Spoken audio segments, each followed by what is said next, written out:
नमस्कार, दोपहर की नंबर 1 डिबेट ब्रह्मास्त्र में आपका स्वागत है। आपके साथ मैं हूं विद्यानाथ झा। 40 साल बाद संभल में एक बार फिर से वो सब हो रहा है जो पहले हो रहा था, यानी एक बार फिर से यहां पर हिंदू सनातनी उस मार्ग पर निकले परिक्रमा करने के लिए जो बंद हो गया था। समाजवादी पार्टी हो या कांग्रेस पार्टी हो, सरकार जिसकी भी रही, किसी ने इस तरफ ध्यान नहीं दिया। लेकिन एक बार फिर से पुनरुत्थान हुआ है सनातन का, सनातन संस्कृति का, सनातन परंपरा का। संभल में जो कुछ चल रहा है उसके बाद लोग कह रहे हैं कि संभल पूरी तरीके से बदल रहा है और पूरा श्रेय योगी आदित्यनाथ को दिया जा रहा है। लोग पूछ रहे हैं कि आखिर योगी आदित्यनाथ से पहले जितनी भी सरकारें यहां पर रही, उन्होंने ऐसा सोचा, ऐसा किया क्यों नहीं? नेजा मेला यहां पर लगता था लेकिन सनातन की परिक्रमा नहीं हो पाती थी। आज इसी मुद्दे पर बात करेंगे। सबसे पहले आपको एक रिपोर्ट दिखाता हूं। हमारे साथ मेहमान भी होंगे, मेरे रिपोर्टर भी ग्राउंड जीरो पर मौजूद हैं पुलकित, उनके पास चलेंगे। लेकिन पहले देखिए, संभल में 46 साल बाद आस्था के इस महाकुंभ में हर कोई डुबकी लगाना चाहता है। 4.5 दशकों के बाद यह ऐतिहासिक 24 कोसी परिक्रमा फिर से शुरू हुई है। इस मौके पर दूर दूर से श्रद्धालु संभल पहुंचे हैं। और आप बात कर रहे हो, अभी आप 46 साल का टैग दे रहे हो। मैं 2022 की पिछली 2022 की रिपोर्ट, 23 की रिपोर्ट, यात्रा की रिपोर्ट आपको कहिए तो पढ़ के सुना देता हूं। और प्रतिष्ठित हिंदुस्तान की खबर, दैनिक जागरण की खबर, सारी खबरें। हाँ, टाइम्स नाउ नवभारत हो सकता है पहली बार। अगर आप पहली बार दर्शन कर रहे हो तो दिक्कत आपकी है ना बाबू, ये आपकी कमी है कि आपने कवरेज नहीं दिया। अब आज राजनीतिकरण भाजपा का एजेंडे में शामिल हुआ तो आप भी आकर छाती पीटने लगे। 46 साल संदीप बाबू लेके कहां से आए आप? संदीप बाबू क्या है भाई, ये सवाल आप पर है। संदीप बाबू, सवाल संदीप बाबू, आप भारतीय, अरे संदीप बाबू सुनिए, संदीप बाबू सुनिए, संदीप बाबू सुनिए। वो बीजेपी का नेता है या किसी भी पार्टी का नेता है? आप कह रहे हैं कि क्या कर रही थी, चाहे बीजेपी की सरकार रही, चाहे समाजवादी पार्टी की सरकार रही हो, आप लोग तो एक ही काम कर रहे थे ना। आप लोग सिर्फ एक धर्म विशेष को खुश कर रहे थे। आपका कोई नेता क्यों नहीं गया कि परिक्रमा क्यों नहीं हो रही है? क्यों 10-20 लोग सिर्फ परिक्रमा कर पा रहे हैं? क्यों जो लाखों की संख्या में लोग परिक्रमा करने के लिए आते थे वो लोग परिक्रमा नहीं कर पा रहे हैं? राजनीति तो आप लोग कर रहे हैं। कौशलकांत जी जवाब दीजिए, आप लोग सिर्फ ये जो एक माहौल बना रहे हैं। यह परिक्रमा हर साल वहां पर हो रही थी और इस बार भी हो रही है। दिक्कत पहले भी नहीं थी, अभी भी नहीं है। आप लोग सिर्फ माहौल बना रहे हैं। रुक जाइए संदीप बाबू, संदीप बाबू रुकिए, संदीप बाबू रुकिए। जो राजनीतिक दल जिनके नेता 500 साल के बाद बने हुए राम मंदिर पे अभी नहीं पहुंचे, उनसे हम क्या उम्मीद करते हैं, वो क्या बात करेंगे? और चंदा देने वाला सामने बैठा है, कितना दिया? विद्यानाथ जी, इनको याद, मतलब अगर ये इस तरह से रिपोर्ट कराना है तो मैं फिर ऐसे ही बोलता रहे। ये कांग्रेस के नेता जो आते हैं, जिनके पास मैं कई बार बोल चुका हूं, संदीप त्रिपाठी, अगर ये कांग्रेस की सरकार संस्कार हैं कांग्रेस के तो बता दीजिए, फिर हम आप लोगों को ऐसे ही सुनेंगे। और नहीं तो सर थोड़ा सा डिसिप्लिन में रहिए, अपने नंबर का इंतजार कीजिए। आपके पास सबसे पहले आया हूं मैं, सबसे ज्यादा वक्त दिया आपको। अब रुक जाइए, थोड़ा दूसरों को भी सुनिए। बोलिए कौशल जी। मैं सिर्फ ये कहना चाहूंगा कि धर्म के नाम पर ही तो हिंदू धर्म के साथ शोषण हो रहा था। धर्म के नाम की वजह से ही, एक धर्म की वजह से ही तो राम मंदिर का निर्माण नहीं हुआ। धर्म के नाम की वजह से ही ये 84 कोसी परिक्रमा भी इन्होंने ही बंद की थी। 14 कोसी परिक्रमा इन्होंने ही बंद कर दी।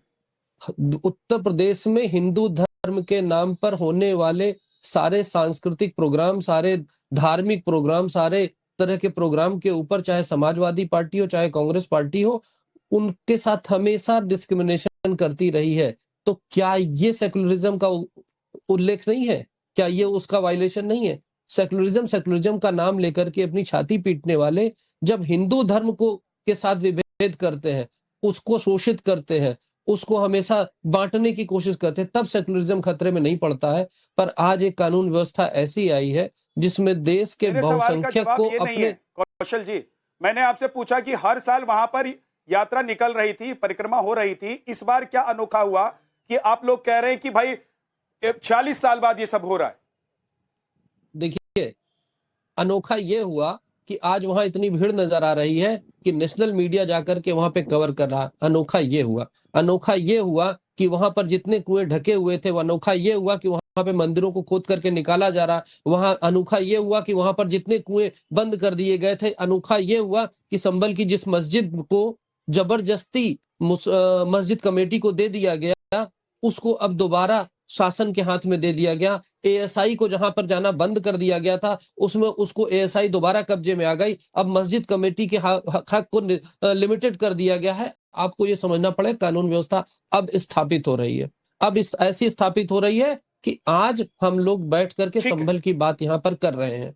तो ये असली सेक्युलरिज्म है और यही असली कानून व्यवस्था है। तो इनके पेट में दर्द इसलिए हो रहा है क्योंकि इनको लगता है कि इनका वोट बैंक को चोट लग रही है। मुझे नहीं लगता कि इनके वोट बैंक को आपका सेक्युलरिज्म नेजा मेला पर नहीं था, आपका मेला कोई धार्मिक मेला नहीं था। विद्यानाथ जी पहले समझिए, नेजा मेला एक मुगल आक्रांता के शान में मनाया जाता था। वो कोई कुरान में लिखा हुआ इस्लामिक का कोई मेला नहीं है।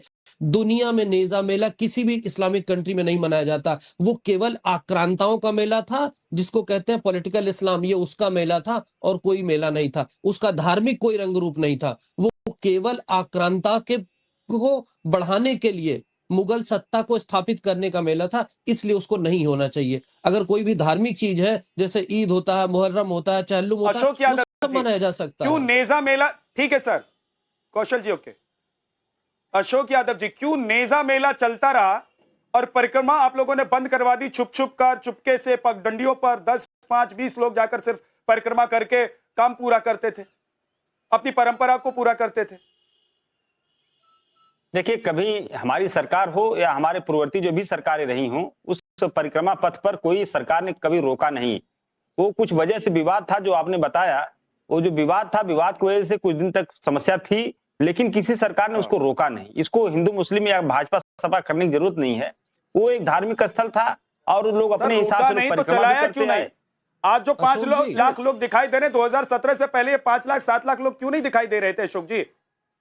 मैं बता रहा हूं, देखिए, हमें लगता है विद्यानाथ भाई कि पूरे विश्व में सबसे बड़े मार्केटिंग के गुरु फिलिप कोटलर हैं, और फिलिप कोटलर से भी मार्केटिंग का गुरु अगर कोई है तो भाजपा में बैठे हुए लोग हैं, जो फिलिप कोटलर भी उनको देख के शर्मा जाए कि भाई धर्म की मार्केटिंग इतने अच्छे से कैसे की जा सकती है। ये सारी चीजें धर्म की मार्केटिंग को लेकर के है विद्यानाथ भाई, और धर्म की मार्केटिंग के लिए ही भाजपा जो भी काम करती है वो सिर्फ और सिर्फ धर्म की मार्केटिंग। अयोध्या में दीपोत्सव होता है, गिनीज बुक में वर्ल्ड मतलब आपके लिए अशोक जी, आपके लिए परिक्रमा यात्रा मंदिर का मार्केटिंग है। आपके लिए अगर 5 लाख लोग परिक्रमा यात्रा कर रहे हैं, वहां पर उसका इंतजाम सरकार ने किया है, प्रशासन ने किया है, तो वो मार्केटिंग है।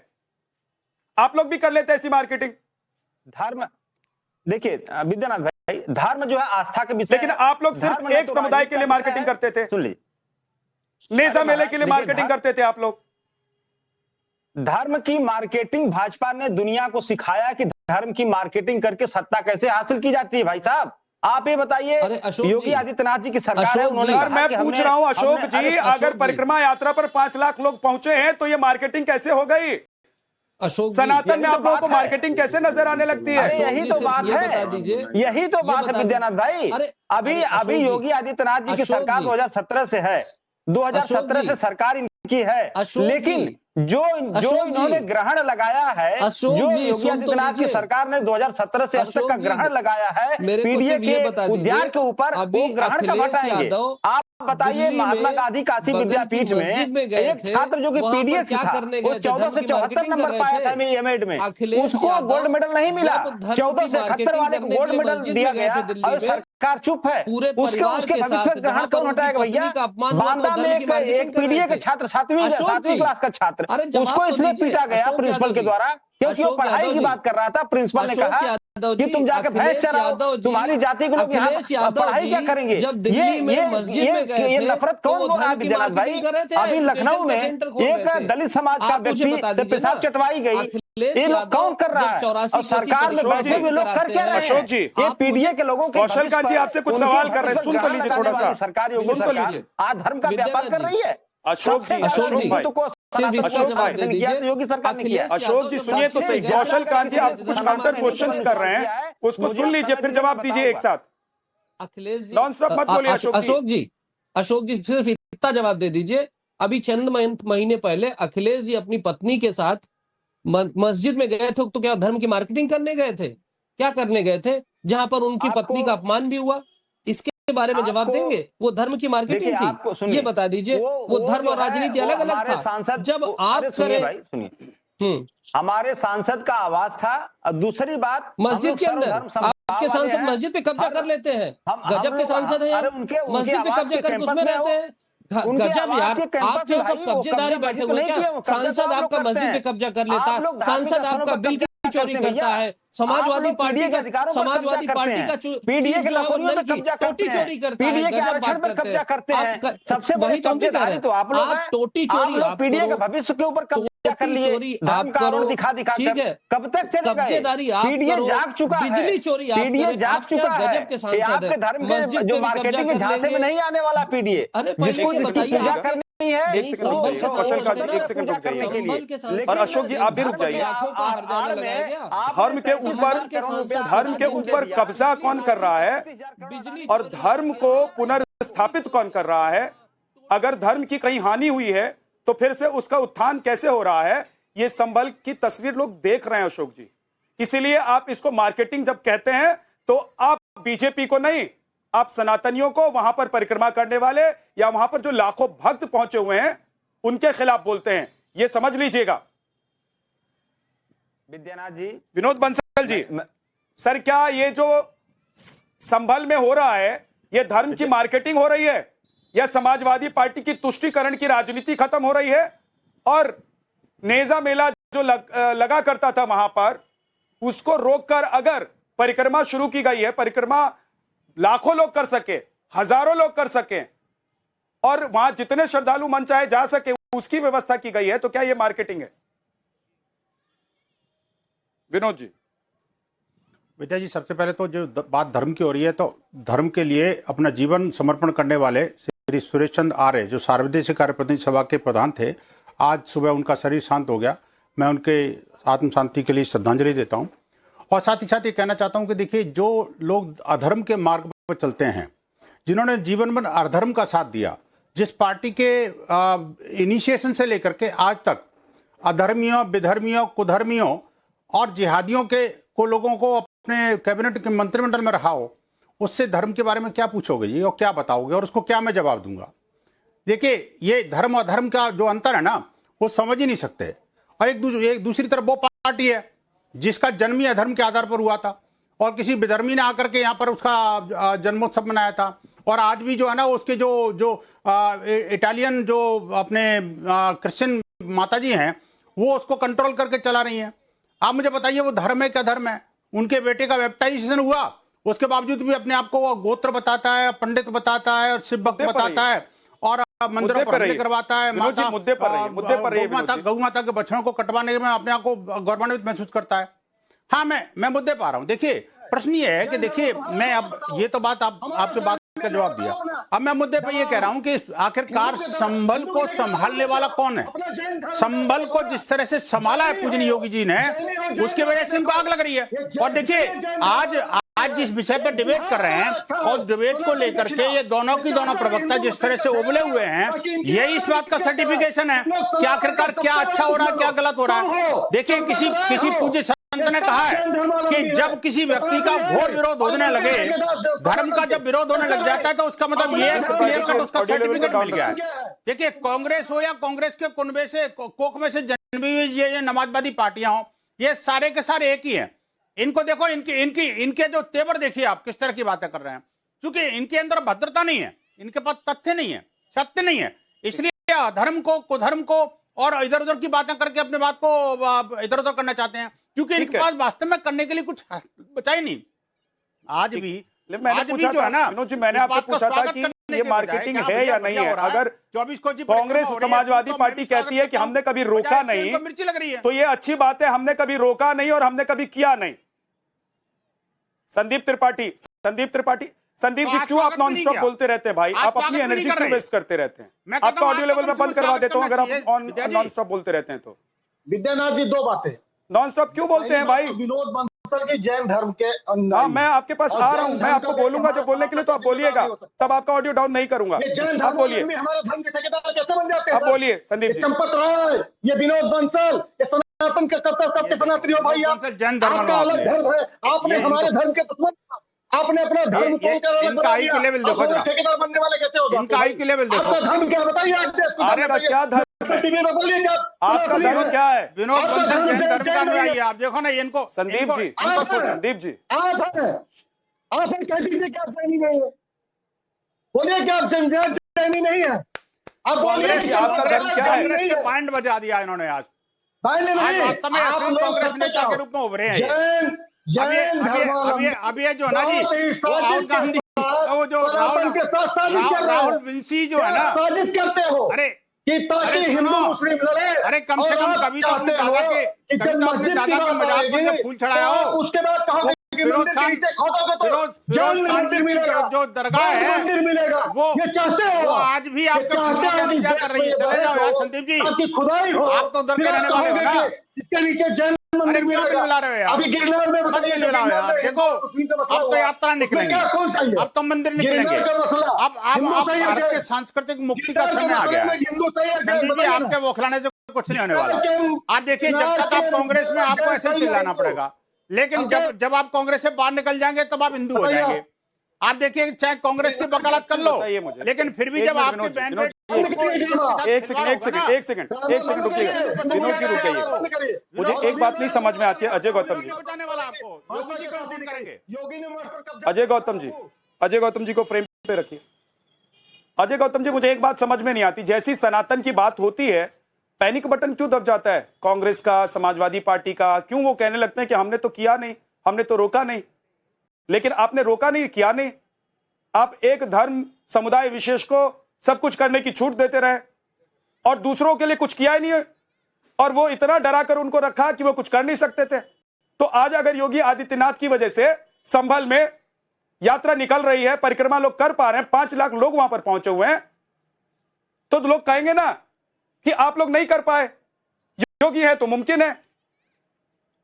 देखिए, बात यह है, हमने अयोध्या में वो भी समय देखा है जब किसी मुर्दे को लेके जाते थे तो राम नाम बोलने पर भी लोग रोक थी, चुपचाप निकला करते थे, कहीं पुलिस पकड़ न ले। मुर्दे के लिए भी राम नाम सत्य है का नारा नहीं लगने देते थे, क्योंकि राम का नाम था, ये थी मार्केटिंग। 2/11/1990 को निहत्थे राम भक्तों पे गोली चला के सरयू का पानी लाल कर दिया, एक धर्म विशेष को खुश करने के लिए। ये थी मार्केटिंग। नेताजी ने अपने बयान में कहा, मैंने 17 लोग मारे गए गोली से, मैं मुसलमानों का विश्वास जीतने के लिए 40 से ज्यादा लोग भी मार सकता था। ये थी मार्केटिंग। आज जो संभल में हो रहा है वो मार्केटिंग नहीं है। आज वो हिंदुओं की जो अपनी आस्था है, हिंदुओं का जो अपना स्वाभिमान है, हिंदुओं की जो अपनी पहचान है, उसके लिए अगर यात्रा निकल रही है, उसके लिए अपने स्वाभिमान को जगाया जा रहा है, उसके लिए अपने प्रतीक चिन्हों को दोबारा से प्रतिष्ठित किया जा रहा है, तो वो मार्केटिंग नहीं है, वो हमारा स्वाभिमान है। मैं इनसे पूछना चाहता हूँ, आप अरे भैया, यादव जी बीच में मत बोलो ना, यादव जी बीच में मत बोलो भाई। इजाजत हो तो पूछूं एक सवाल। अरे इजाजत बाद में ले लेना ना, सुन तो लो भाई, सुन तो लो ना, सुन तो लो। एक सेकंड अशोक जी, एक बार उनको बोल लेने दीजिए, फिर आप सवाल कर लीजिएगा, फिर वो जवाब दे देंगे। फिर पूछ लेना ना। आज अगर संभल के अंदर हमारी 46 साल के बाद हम गर्व से, बिना डरे, बिना झुके, बिना छुपे, अगर एक साथ मिलके जय श्री राम का नारा लगाते हुए अपने प्रतीक चिन्ह जिनको ढक दिया गया था, जिन पे कब्जा कर लिया गया था, जिन पे मिट्टी डाल दी गई थी, जिन पे कूड़ा डाल दिया गया था, जिन पे ताले लगा दिए गए थे, अगर आज अपने उन प्रतीक चिन्हों को, धार्मिक चिन्हों को, मंदिरों को दोबारा से पूजा पाठ करके अपनी अगर 24 कोसी यात्रा निकाल रहे हैं, तो भैया मार्केटिंग नहीं है, ये हिंदुओं का स्वाभिमान है, ये हिंदुओं की प्रतीकात्मक है, ये सनातन का गौरव है। इसके अंदर मार्केटिंग नहीं है। सनातन के आत्मसम्मान को पुनः जीवित करने का काम योगी सरकार ने किया और वो साधुवाद का पात्र है। अब मैंने जो मार्केटिंग थी वो थी हिंदुओं की हत्या करने की, सुपारी लेने की, जिसके अंदर समाजवादी पार्टी चैंपियन है, जिसके अंदर कांग्रेस सरकार के लीडर पाकिस्तान में जाके मणिशंकर अय्यर कहते हैं, भैया भाजपा मोदी जी को हटाना हमारे बस की तो नहीं है, तुम ही हटाओ। मोदी जी की सुपारी पाकिस्तान में देने के लिए कांग्रेस की सरकार जाती है। समाजवादी सरकार वैसे कहती है कि नहीं भैया, हम तो एक ही धर्म के लोग हैं, हमें तो बाकी धर्म से कोई लेना देना नहीं। तो ये मार्केटिंग नहीं है विद्यानाथ जी, ये सनातन का गौरव है जो जाग गया और अब पीछे हटने वाला नहीं है। ठीक है सर। अशोक जी, देखिए मैं बड़ा निवेदन से पूछना चाहता हूं, धर्मगुरु यहाँ बैठे हुए हैं, ये बता दें कि ये 24 कोसी परिक्रमा जिस दिन शुरू होती है वो कौन सा दिन होता है? मैं चुनौती दे रहा हूं। ये सिर्फ धर्म का चोला पहन के बैठते, तीन भगवान शिव के 3 शिवलिंग उस रास्ते में हैं। मैं बता देता हूं सर, इसके लिए धर्मगुरु के पास जाने की क्या जरूरत है? अरे बताए ना, बताए। अरे इसके लिए धर्मगुरु के पास मत जाइए, कौन से हैं धर्मगुरु? एक सनातनी बता देगा आपको। सुन तो लो ना, एक सनातनी विद्यानाथ झा बता देगा आपको। अरे भाई सुन तो लो, नमः शंभवाय च मयो भवाय च नमः भगवान शिव के 3 शिवलिंग हैं, मैं चुनौती। दिवाली के 4 दिन के बाद में मेला शुरू होती है। रूपों के नाम बता दीजिए। कार्तिक शुक्ल पंचमी पर होती है ना, कार्तिक शुक्ल पंचमी पर होती है। भगवान शिव के 3 रूप, वहां पे 3 शिवलिंग है, कौन कौन से बता दीजिए। अरे तो बता तो दिया नाम, अरे मैं तो मंत्र के साथ बता रहा हूँ भाई। नमः शंभवाय च मयो भवाय च नमः शंकराय च मयस्कराय च नमः शिवाय च शिवाकराय च ओम नमस्ते रुद्रमनियम उत्सोता इक्ले नमः बाहो मुक्ते नमः याते रुद्र शिवा तनुरघोरा पादकाशिनी तयानस्तन्नमः शक्तमया 3 तरह के शिवलिंग है। बताओ, मैं तो मंत्र के साथ बता रहा हूँ। भुवनेश्वर, चंद्रेश्वर, आपको नहीं पता? अरे मैं तो अच्छी बात है, अच्छी बात है, अच्छी बात है। अशोक यादव जी, आप लोगों को 3 स्वरूप वहां पर जो विराजमान है उनके नाम याद है, लेकिन इन मंदिरों में कभी ऐसी व्यवस्था आप लोगों ने नहीं बनाने की कोशिश की कि सनातनी जाकर वहां पर दर्शन कर सके। आप लोगों को राम जी का नाम तो याद है, क्योंकि आपको पता है कि जीवन से लेकर मृत्यु तक राम का नाम कब कब और कैसे कैसे लिया जाता है, लेकिन राम मंदिर में जाने से आप लोग डरते हैं।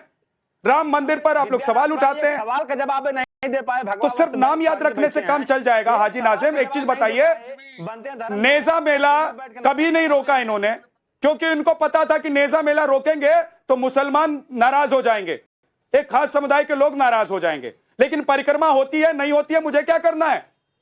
लोगों का मन होगा तो परिक्रमा करने के लिए आ जाएंगे। मुगलों ने जो परिक्रमा मार्ग तोड़ दिया था वो टूट गया, उसको बनाने की क्या जरूरत है? 1978 के दंगे के बाद अगर परिक्रमा रोकनी पड़ी तो उसके लिए फिर से व्यवस्था नहीं करेंगे, क्योंकि हिंदू तो जात पात में बटकर हमारी पार्टी के साथ खड़े हो ही जाएंगे, लेकिन मुसलमानों को नाराज नहीं करना। इसलिए नेजा मेला चलता रहेगा और परिक्रमा हो ना हो इससे हमको कोई लेना देना नहीं है।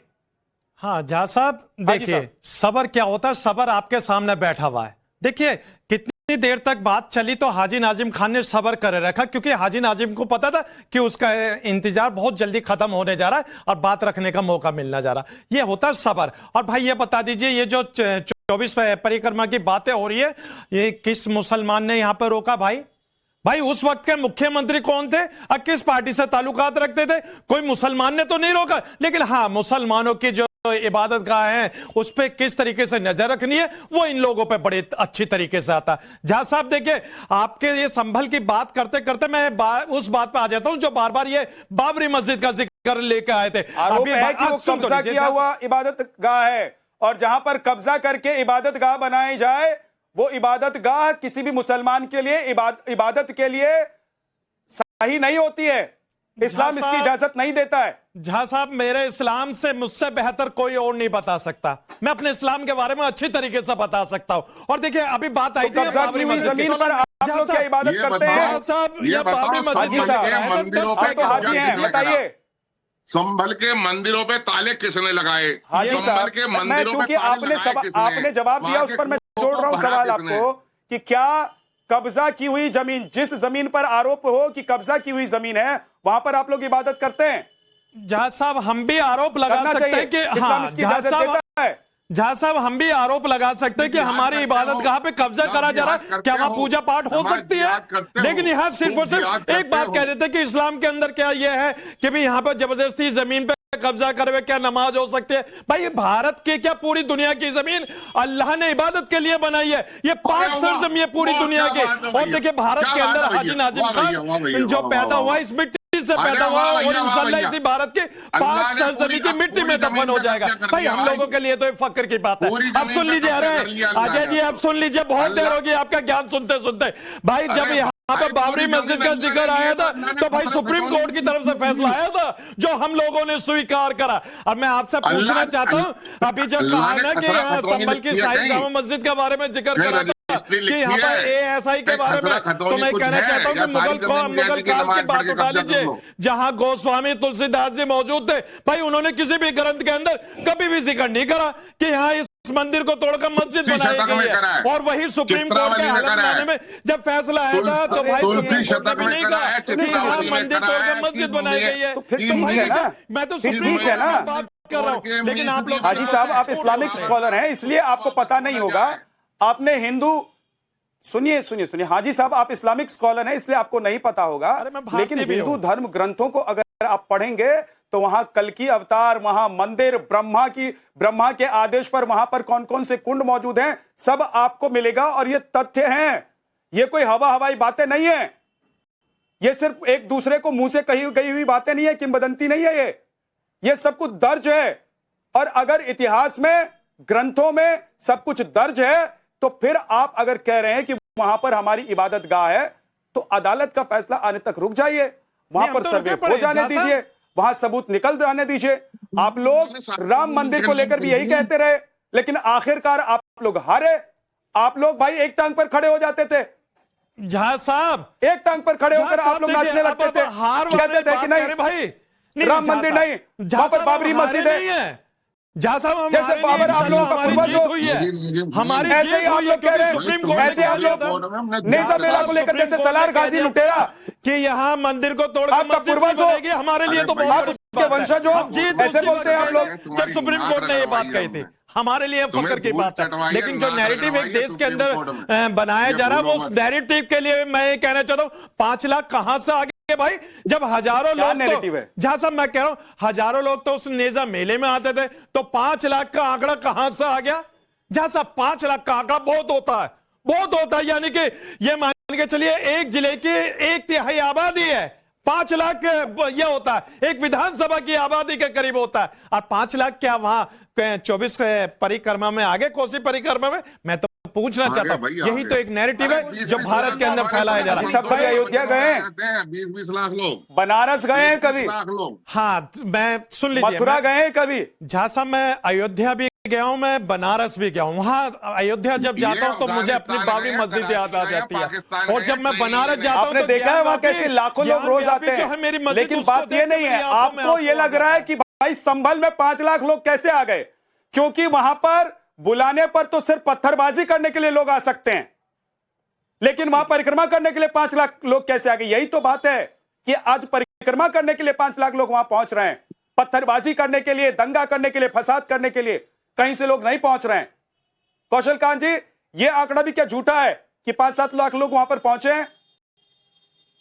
आंकड़ा तो यह है विद्यानाथ जी कि जब से अयोध्या में राम मंदिर बना है, प्रदेश की इकोनॉमी में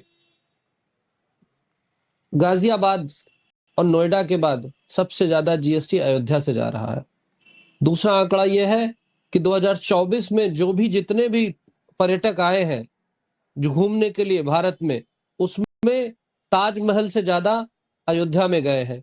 तो ये कहना, पहले की सरकारें क्या करती थी, मंदिर रहित विकास करती थी, उनको मंदिर से कोई लेना देना नहीं था। अब एक ऐसी सरकार आई है जो मंदिर सहित विकास करती है, और जब मंदिर सहित विकास होता था हमारे देश में, तो हम देश की इकोनॉमी का ये वैल्यू थी कि हम पूरे विश्व की जीडीपी का 33% से ज्यादा प्रोड्यूस करते थे।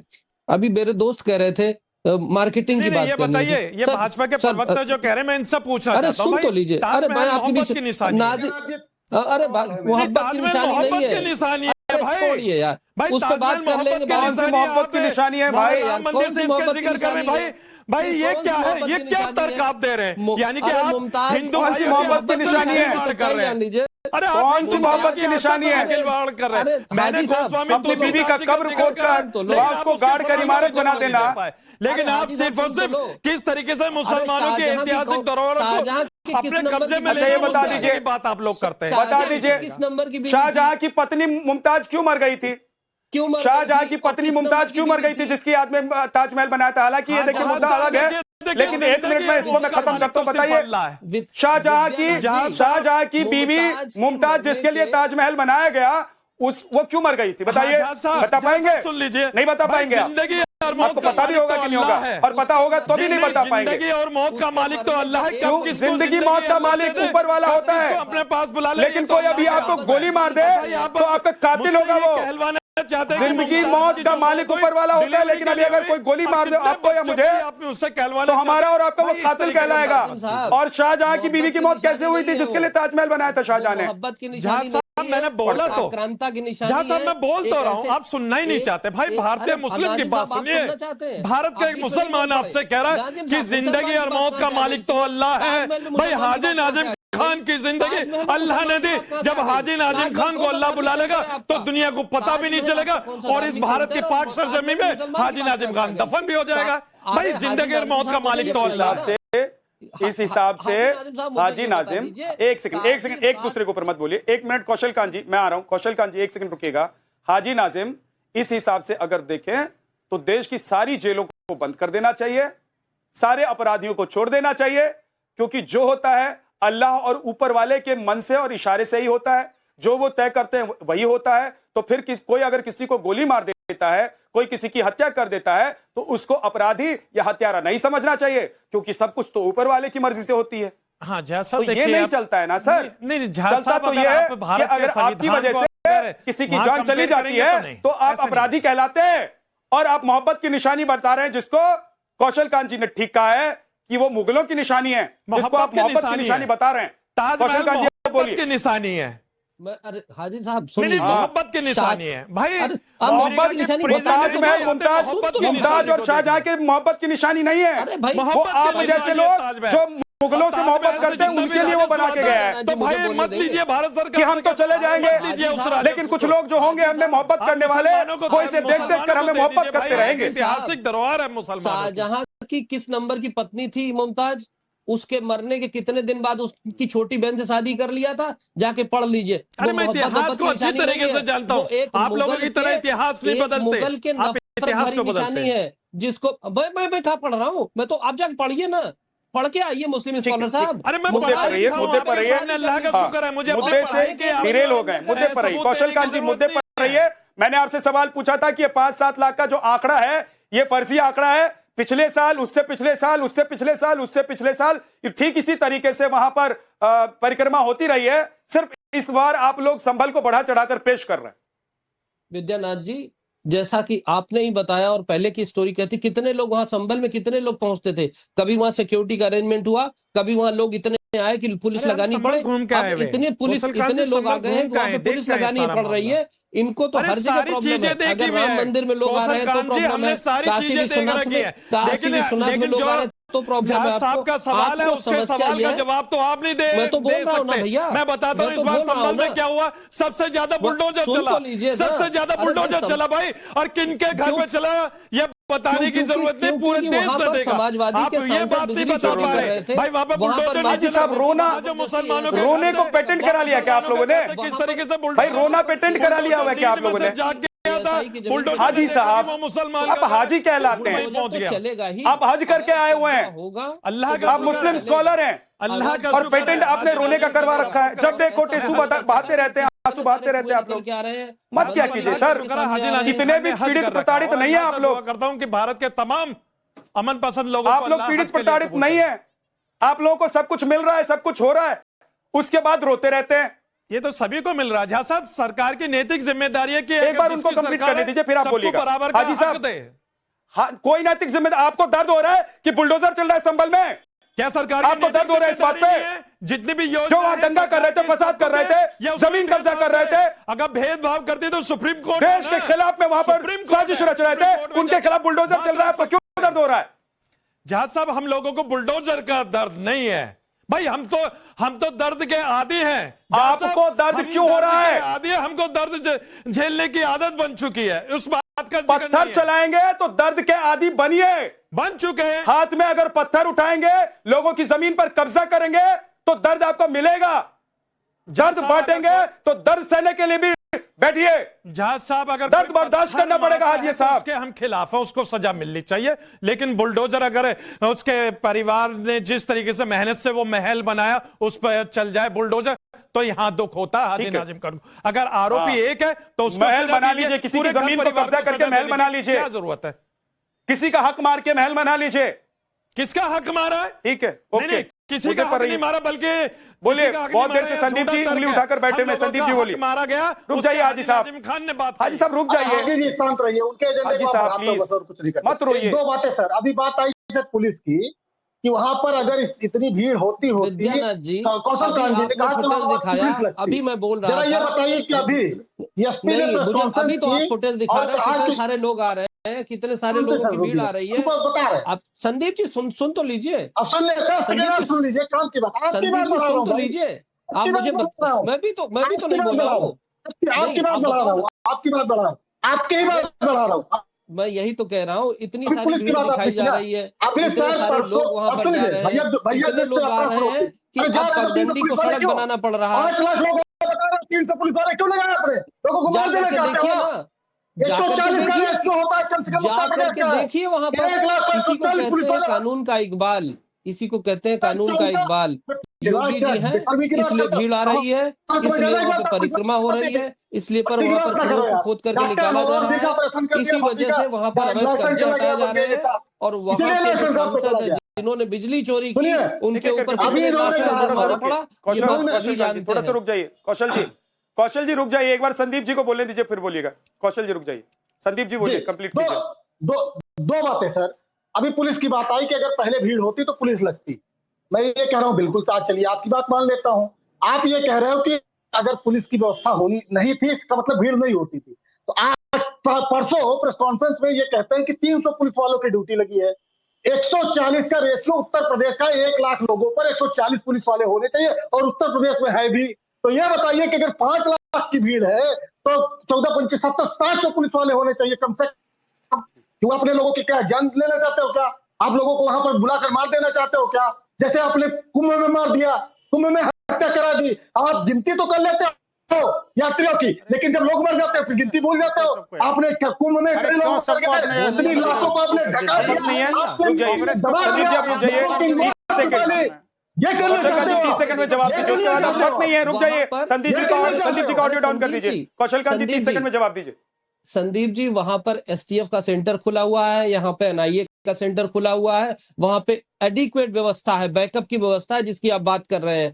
तो आप ये समझिए ना कि सरकार को इस बात का अंदाजा ही नहीं था कि इतनी भीड़ आ जाएगी कि 5 लाख लोग आ पाएंगे, उनको एक्स्ट्रा फोर्स भेजना पड़ेगा। जाकर देखिए वहां एक्स्ट्रा फोर्स गई है। आप यहाँ पर बैठ करके टीवी पे थोड़ी डिसाइड कर सकते हैं कि एक्स्ट्रा फोर्स भेजी गई है। सभी मेहमानों को बहुत बहुत शुक्रिया। आज ब्रह्मास्त्र में इतना ही। एक छोटा सा ब्रेक, फौरन